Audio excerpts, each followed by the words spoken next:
Notícias do STJ. Os destaques do dia do Superior Tribunal de Justiça, quando e onde você quiser. Olá, esse é o boletim com alguns destaques do STJ. A quarta turma do Superior Tribunal de Justiça decidiu que o valor da indenização por dano moral em caso de morte deve considerar não apenas o grau de parentesco, mas também a convivência efetiva e a dependência emocional ou econômica entre a vítima e os familiares. Com esse entendimento, o colegiado reduziu de R$1 milhão para R$350 mil a indenização aos parentes de uma criança morta no rompimento da barragem de Brumadinho, Minas Gerais, em 2019. No caso analisado, o juízo de primeira instância condenou a Vale S.A. a pagar R$375 mil apenas à avó da criança por entender que não havia provas suficientes do vínculo afetivo do avô e dos tios. O Tribunal de Justiça de Minas Gerais reformou a sentença, reconheceu o direito de todos os familiares e elevou a indenização para R$400 mil por avô e para R$100 mil por tio. No STJ, o colegiado da quarta turma deu parcial provimento ao recurso da Vale. A relatora, ministra Isabel Galotti, destacou que a reparação por dano moral reflexo é admitida, mas o valor deve ser fixado de forma individualizada. Segundo ela, o simples parentesco, especialmente no caso de tios, não basta para justificar indenizações elevadas. Por isso, o colegiado manteve o direito dos avós e dos tios à reparação, mas fixou a indenização em R$150 mil para cada avô e R$25 mil para cada tio. O colegiado também manteve a incidência dos juros de mora desde a data do desastre, conforme a súmula 54 do STJ. A terceira turma do Superior Tribunal de Justiça manteve a condenação de um autor ao pagamento de honorários advocatícios ao concluir que um pedido de desistência de ação apresentado por advogado sem poderes específicos é inválido, ainda que posteriormente ratificado.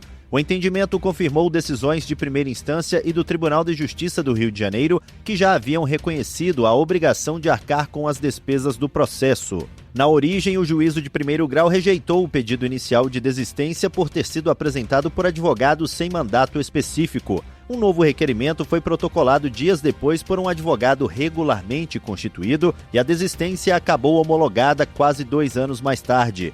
Mesmo com a extinção do processo sem resolução do mérito, o magistrado condenou o autor ao pagamento das custas e de honorários advocatícios fixados em 10% sobre o valor da causa. A decisão foi mantida pelo Tribunal de Justiça do Rio de Janeiro. No STJ, o relator, ministro Ricardo Vilas Boas Cueva, destacou que a desistência da ação só produz efeitos após a homologação judicial. Como o único pedido válido foi apresentado depois da contestação espontânea da parte ré e homologado muito tempo depois, permaneceu caracterizado o direito ao recebimento dos honorários advocatícios. O ministro também reforçou que o pedido de desistência exige procuração com poderes específicos. Para o colegiado, uma procuração com poderes gerais não autoriza esse tipo de ato, que não está entre as exceções previstas no Código de Processo Civil. Assim, um pedido formulado sem autorização expressa é considerado ineficaz e não pode ser convalidado por ratificação posterior. A primeira sessão do Superior Tribunal de Justiça decidiu que a execução individual de sentença coletiva em favor de servidores públicos pode ocorrer sem prévia liquidação do julgado quando o beneficiário comprovar documentalmente que se enquadra na situação prevista na decisão e o valor devido puder ser apurado por simples cálculos aritméticos. A decisão foi tomada sob o rito dos recursos repetitivos, tema 1169. Isso significa que ela vai servir de base para os demais tribunais do país quando julgarem casos semelhantes. O julgamento teve origem em recursos que discutiam a necessidade de liquidação prévia para o cumprimento individual de sentenças coletivas proferidas em ações ajuizadas por associações e sindicatos. A controvérsia envolvia a possibilidade de os beneficiários promoverem diretamente a execução do título judicial quando a identificação dos credores e o cálculo dos valores pudessem ser realizados sem produção de novas provas. O relator, ministro Benedito Gonçalves, explicou que a liquidação da sentença é um procedimento destinado a complementar a decisão judicial, definindo o valor da obrigação ou individualizando seu objetivo. Contudo, destacou que essa etapa não é indispensável em todas as situações, especialmente quando a titularidade do crédito pode ser comprovada por documentos e o montante devido pode ser apurado por cálculos simples. O ministro também ressaltou que cabe ao juízo da execução, assegurado o contraditório à parte executada, verificar em cada caso concreto a necessidade ou não da liquidação prévia.